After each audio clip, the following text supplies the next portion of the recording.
Study Section 7, Petrarchan Tradition and the English Renaissance Love Sonnets. Introduction. In this study section, we will explore English Renaissance love sonnets.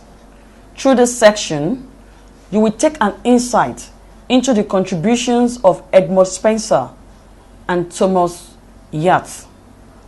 Learning outcomes. When you are studying this section, you should be able to discuss the contributions of Shakespeare to English poetry.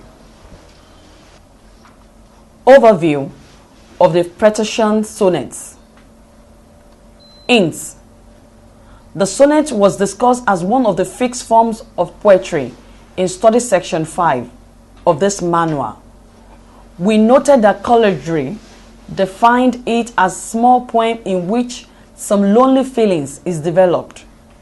It is a short single stanza, a poem of 14 lines, and a lyric poem that is written in iambic pentameter. The word Petrarchan is the anglicization of the surname of the Italian Renaissance poet Francesco Patris, known in English as Petrarch, who wrote sonnets to his ideal woman, Laura. Was popular for his collection of lyrics and sonnets. The term Petrarch is also known to refer to the Italian sonnet, which is considered to be the standard form of sonnets on the one hand and to distinguish it on the other hand from its Shakespearean counterpart, which later came to be known as English sonnets. For this reason, the Petrarchan sonnet was also referred to as the Italian sonnet and further described by Carter and Macrae as highly formal, upper class and courtly in orientation. 17. Its introduction into England led to eradication of the native patterns. Poetry therefore became elitist and a special reserve of the educated. Traditionally, it is a poem of 14 lines in iambic pentameter, consisting two parts, an octave and a septet. The octave rhymes as A B A B A, and the septet as C E D E C E D E. Sir Thomas Yates and Henry Unwin were early imitators of the Petrarchan tradition in England, and the earliest sonnets by them were published in an anthology titled Tota's Miscellany, 1557. They translated the Italian sonnet into English language. It was also said that Unwin's sonnets were the first to use rhyme scheme, which were later found in Shakespearean sonnets. Early Renaissance verse was therefore greatly influenced by the Petrarch, a tradition of the idealization of women, classical allusions, Italian Renaissance references, and contemporary concerns. According to Carter and Macrae, 1998-58, some of the themes that features include that of love, transience, the past and current time, change and immutability. Besides, ideas were put in pairs as either contrasts or binaries. These were done as attempts to reflect the contradictions of the modern world. This is seen in Yates' I find no peace. I find no peace and all my world is done. I fear and hope. I burn and freeze like ice. I fly above the wind, yet can I not arise. And naught I have, and all the world I seize on. The contrasts in the above stanzas are embodied. They include burn and freeze or fly, and cannot arise.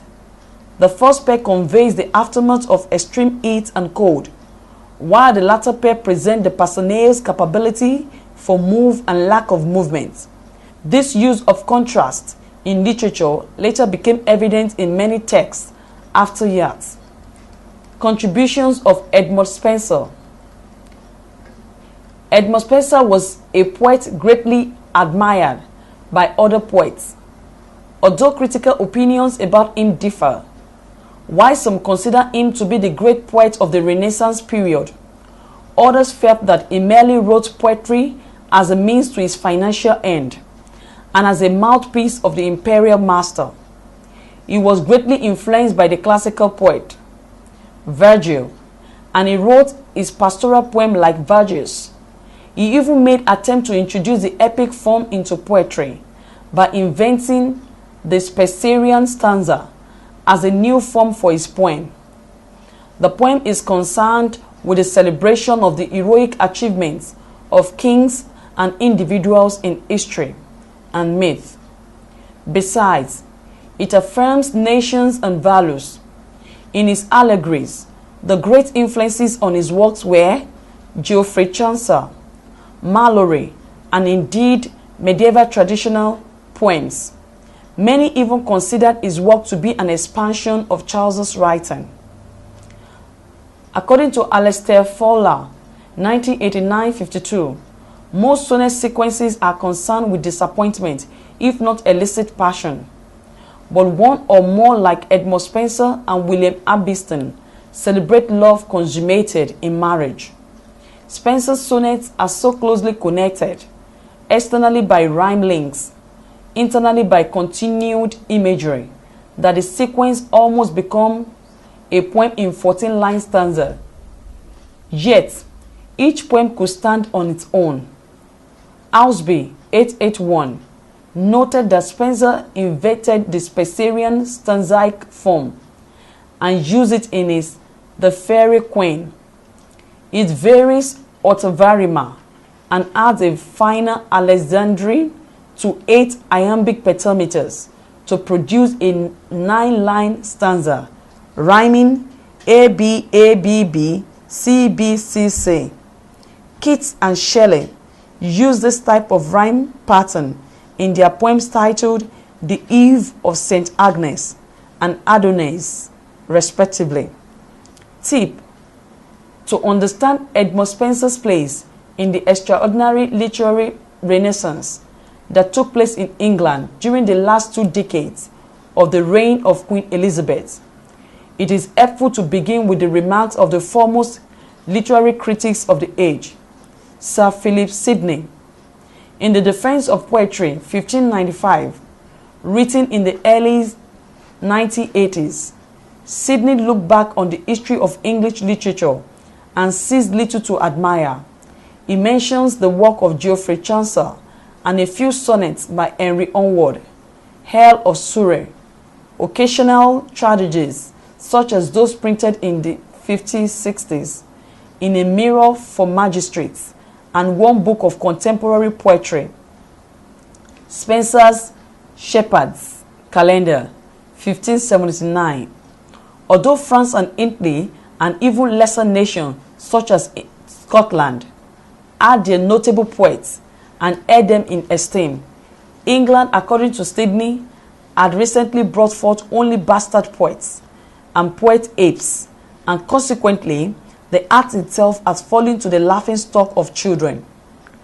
Though one might quarrel with Sidney over his list of the best native writers, it is certainly true that England could boast of no early poet other than Chaucer, comparable in stature to Dante, Petrarch, or Boccaccio.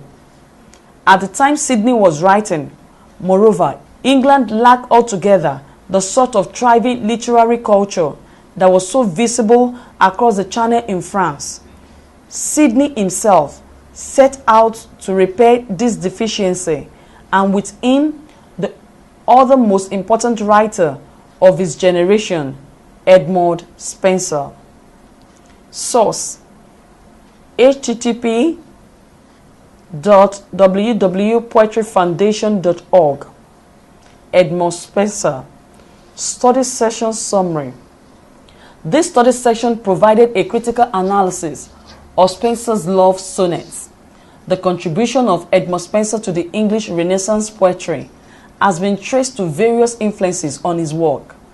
These influences include poets such as Chaucer and Mallory. End of study section 7. Thanks for listening.